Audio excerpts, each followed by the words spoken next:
Attends, quoi? BTS vient de refuser de participer aux Grammy Awards? Je t'explique. Pendant des années, BTS s'est battu pour être reconnu par les Grammy Awards.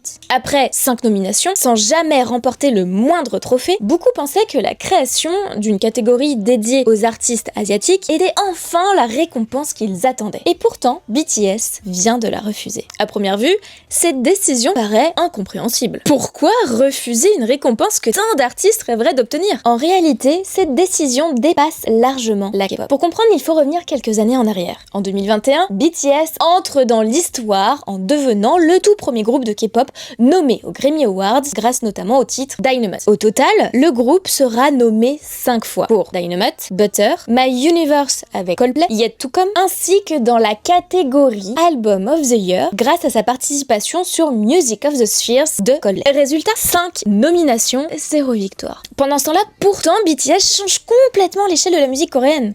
Le groupe devient le premier artiste coréen à enchaîner les numéros 1 au Billboard 200, remplit les plus grands stades du monde au calme et transforme durablement la place de la K-pop dans l'industrie musicale internationale. Et leur retour en 2026 ne fait que confirmer cette influence. Leur nouvel album, Harirang, est devenu un immense succès mondial. Il s'est classé numéro 1 dans plus de 25 pays, a enregistré le plus gros démarrage mondial sur Spotify en 2026 pour un album et est devenu le meilleur lancement de l'histoire de la plateforme pour un artiste asiatique. Autrement dit, aujourd'hui, personne ne peut sérieusement dire que BTS n'a pas sa place parmi les plus grands artistes de la planète. C'est justement dans ce contexte que les Grammy Awards annoncent une nouvelle catégorie, la Best Asian Pop Music Performance. Une décision qui, sur le papier, semble être une excellente nouvelle. Après tout, pendant des années, beaucoup ont dénoncé le manque de représentation des artistes asiatiques dans les grandes cérémonies musicales occidentales. Alors pourquoi dire non? Parce que selon BTS, le problème n'est pas la reconnaissance. Le problème, c'est la séparation. Le groupe ne souhaite pas être récompensé parce qu'il est asiatique. Non, le groupe souhaite être récompensé parce que sa musique mérite de l'être.